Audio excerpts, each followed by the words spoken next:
All right. So Amazon just recently announced that they're bringing back the European fulfillment network. So you can actually send goods from your stock in the UK to the EU or vice versa. So, is that good news? Well, spoiler alert, I do think it is, but I think there's more to it than probably immediately meets the eye. So, I'm very curious how this is going to work. So, this is February as I'm recording this of 2022. So, if you're watching this in the future, a lot could change because the program is set to roll out in March of 2022 and then phase in through various types of listings based on what I was reading through May of 2022. So basically, over the next 3 months, this will be rolling out. So if you're watching this in the future, you probably know more about the program than I do at this point in time. But I've talked to some folks in the VAT world and just kind of read between the lines. So is this exciting? I think yes. I think this has a lot of potential, but what does this mean in the long term? So we'll get into some suggestions I have. And so what does this really mean? And so really, as long as you have offers in both locations, both the UK and whatever target marketplaces you have in the European Union, or really could go vice versa, you can store goods. So you can store goods in UK and ship to customers in the European Union, which you haven't been able to in over a year because of some of the post-Brexit changes, which I'll get to here in just a moment. But I do think that there's probably going to be a couple catches. And catches, maybe it doesn't even affect you necessarily as the seller as far as like what you're responsible for, but it could have an effect on sales. And I'll explain why here in a moment. So at the end of the day, I think you're going to get some incremental sales doing this program. So I think why not? It's I think going to end up being very similar to the NARF program is in the US. And if you're not familiar with the NARF program, you can click above here and I will have links to the NARF program where you can watch a video where I talk about what the North American Remote Fulfillment Program is. And I'll talk a little bit more about that here in just a moment as well. But let's get into some of what I think the kind of nuts and bolts of this are. And so just a quick little disclaimer, nothing I'm saying here is meant to be tax advice. So don't just take whatever I'm saying here for granted as this could apply, because especially when it comes to VAT, and now we're talking about multiple countries here, both the countries within the European Union, many of them have some of their own nuances with their VAT rules. We're talking about the United Kingdom. And even though a lot of the terminology is the same between the European Union countries and the United Kingdom, it's completely different because remember, this is a sovereign nation that's now no longer part of the European Union. So there are some things you have to be aware of. And so this is what I just want to kind of chat through my thoughts in this video. So if you've learned anything more than what I've shared here, please feel free to challenge me in a friendly manner, hopefully, but challenge me in the comments down below. Or if you have additional information or if you have links to something, because maybe you're watching this after this has been released and you've got more information. But if you find this helpful, please consider leaving a thumbs up, as most YouTubers like to say. So let's go ahead and get into a little bit more of the nuts and bolts of how this program is supposed to work. So let me go ahead and share my screen here. So basically, this is this guide, which I'm going to share with you this link here. So basically, towards this help desk page about the European Fulfillment Network, towards the bottom, there's a link where there's this cross-border handbook, which I think actually goes into more depth and I think would be a little bit more helpful. So if you click that, you can go into here and watch or read through this. I won't go too much in depth, but there is one little thing that I really wanted to point out more than anything. And that is because there's some language here that's kind of hard to understand. And it talks about dual inbounding and European fulfillment network. So what is the topic? What is dual inbounding? That's a term I've never even heard before, but I can read between the lines what they're talking about. And then European network, fulfillment network. So dual inbounding means you ship goods to the European Union and you ship goods to the UK. And so basically what it's talking about here is that there's a customer shopping experience. And so dual inbounding, meaning you have goods in both the European Union and the UK, it's no info. It's just business as usual. Like if a customer on Amazon.com, for example, went and bought something and they lived in Florida, it's going to all look normal to them. Now, if it's part of the European fulfillment network from the UK to the EU, in this kind of long column, you see everything's got a little bit more definitions. But for the customer, customer, I think, is the primary one we really have to look at. And the customer sees this as an import. So, meaning it's not just moving around like it used to. So, let's take a little history lesson here. So, this is the graphic that Amazon has been using for years to talk about, European fulfillment network, pan-European, kind of this showing Europe is they've got all their different marketplaces. In fact, I'm going to blow that up. I've actually got a screenshot of it, which we're going to play with here. But basically, um, let's zoom that in just so you can kind of see a little bit more of what I'm talking about here. So basically, this is the UK right here where I'm kind of pointing at. And then these are we'll call them the legacy marketplaces within Europe. So you got Spain, France, Italy, and Germany. And so the way it used to be once upon a time, let's just use blue for the European Union, all of this was one big happy family. And the way that worked was shipping from the United Kingdom to France or the United Kingdom to Germany was no different than shipping from goods stored in Texas to customers in Illinois or Florida, for example. However, now that oops, now that let's just go back.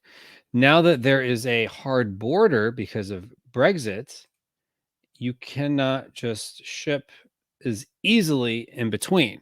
However, you can still ship easily within the European Union remaining nations, which is most of them, minus the UK. So think about this here for a second. So now shipping from the UK to the rest of Europe is essentially like shipping from Mexico to Canada. It's completely different countries. Yeah, there's trade arrangements, but it's not quite the same. So I truly believe what we're going to see happening is that to the customer, they're going to have to pay additional duties. I could be wrong, but this is how it works with NARF, and have additional shipping time,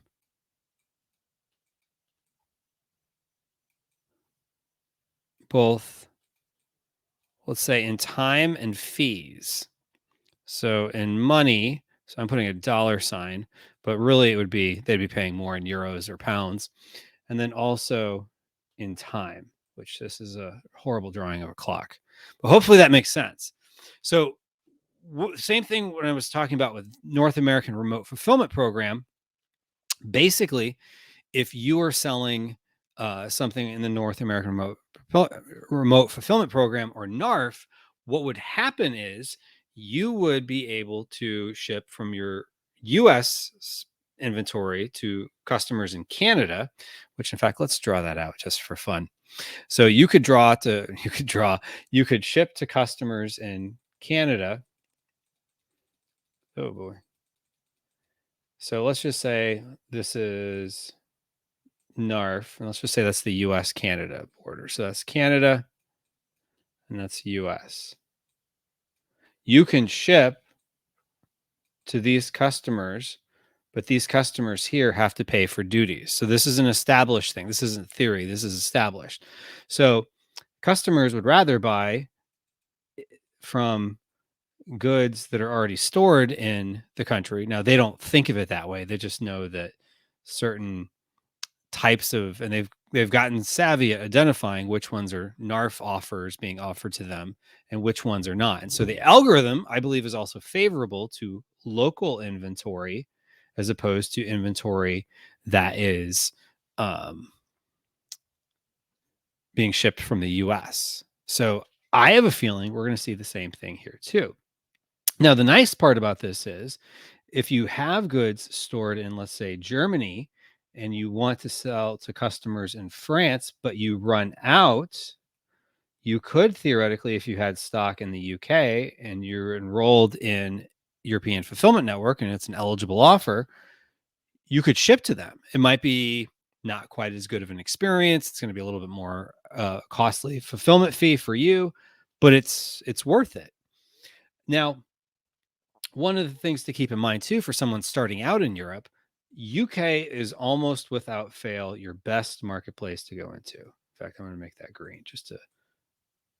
This is where I believe most people who sell in the US should start. It tends to be the better marketplace than Germany for most US sellers. Customers, maybe they just understand the mindset of a customer in the UK more so than they understand the mindset of a customer in Germany.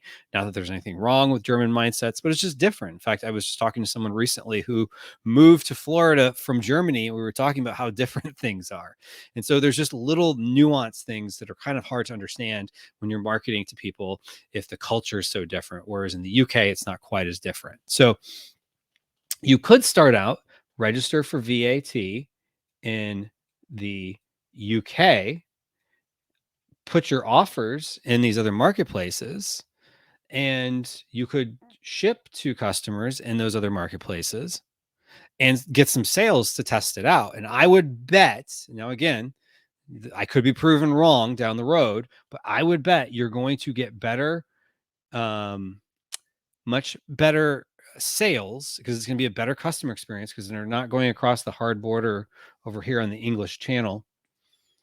And yeah, let's start from scratch. So you're not going to have this hard border on the English channel within the European Union. So if you can store goods there, now here's the catch, the tricky part. If you want to store goods in any European Union country, you need to register for value added tax. So if you want to store in Germany, you need a VAT number. This is different than it is in the US because you don't have to have a tax ID in every country you want to store goods. You want to store in Italy, you need a VAT number. And there's a cost to compliance. Do not try to DIY this yourself. I help people expand in international marketplaces, and I use Avast accounting to help me with this. So I wouldn't recommend anyone try to do this on their own. So basically, I know this is getting kind of confusing, so feel free to let me know in the comments if you have any questions. And again, I don't provide tax advice, but I'll give you my general sense of how this is working and kind of my personal opinion of where I think this is going. And please do your own research before making any decisions. But I think ultimately, what is going to end up happening is that this is going to be a great testing ground. So it's going to be a great testing ground. So my suggestions are one, this is a great testing ground. And then two, this is a good kind of backup plan. So, because it can be hard when you're trying to manage inventory within these both European Union and UK, because if you have VAT numbers in multiple countries, you can have Amazon store in whatever countries you have a VAT number in within the European Union, but you can't just have them move it over to the UK. So this way you kind of have at least a background to make your inventory logistics, I think, a little bit easier to swallow. So even if you figure out like, okay, there's going to be some decent sales because based on my guess, if you have sales in Germany using the European Fulfillment Network, it's going to be worth it probably to register for a VAT number in Germany. It might take a little while, or maybe even while you're waiting, you could be making sales if you got the UK VAT number more quickly, which is generally what happens. So there's a lot of good benefits to this. And so a lot of it is we're just going to have to wait and see how this goes. And so I would definitely look at this as, again, this is a plan to get started in the UK, but also make sales in the EU. And so you can see what countries you're making sales in, because oftentimes people will tell you like, oh, you want to register in all the European Union countries. Please don't do that. you want to see where are the sales. And so this is a good testing ground to see that, because if customers are willing to, I'm assuming, wait longer and pay duties or whatever other non-optimal customer experience uh, parts there might be, then that means you're going to do well if the customer is willing to go through that to buy your product from UK stock, being it's an import. And so it even is going to say to them it's going to be an import. And so I'm very curious to see, what is that going to look like in the product detail page? What is that offer going to look like? How is Amazon going to rank these products within the algorithm? So when people are searching for whatever widget in German or whatever, what is that going to look like? So I'm very curious about this, how this is going to work. So again, if you know more in the future, feel free to leave a comment down below, because again, this is February of 2022 as I'm putting this out, and it's going to be through March and April, May that they're going to be rolling this out. So we're still going to be figuring this out for a while. And what is this actually going to mean for customers? I think will actually take months beyond that, because maybe customers don't get it right away, or Amazon maybe favors some of these to kind of get the ball rolling. And so what is it going to look like if they say, we don't want to give all this impression space to these EFN offers because they don't convert as well? If that's even the case, I don't know. I'm just kind of going on what I've seen with the North American Remote Fulfillment Program. But again, it's at least worth testing. It's definitely great if you're launching into the UK and you want to test out the EU marketplace to see what sales look like. And if you are at least registered in both places, or at least one country in the EU, and you want to be able to kind of have backup stock in one or the other, UK or EU, then this would be beneficial to you as well. So I think it's all a net positive. And there's even ways I saw, and I haven't had a chance to play with this yet, but I was seeing in the document I was showing you earlier, that you can actually price different whether it's a cross-border uh, offer or not. So that's kind of a new feature. So I'm excited about that. So I think this is definitely worth trying out. If you are thinking to yourself, well, I really like to learn more about global selling in Amazon, please consider subscribing to this channel. I talk a lot about global selling. And in the link in the description, you can take my global profit class, where I walk you through not just understanding why global selling can be a great opportunity for you if you're an existing Amazon seller, but I also will help you figure out, how do you get started in these marketplaces? And then what are some of the potential pitfalls? I'm not just going to show you like, oh, this is great, just do it. I'm going to give you the good, the bad, and the ugly in it. And so I'm going to share all that with you in the Global Profit class, which you can go to globalprofitclass.com, or down below, there'll be a link in the description. So thank you for checking this out. And again, if you thought this video was helpful, please consider leaving a thumbs up if I can talk today. But anyway, have a great time in your e-commerce journey. And I wish you the best, especially if you test this out. Let me know how it goes.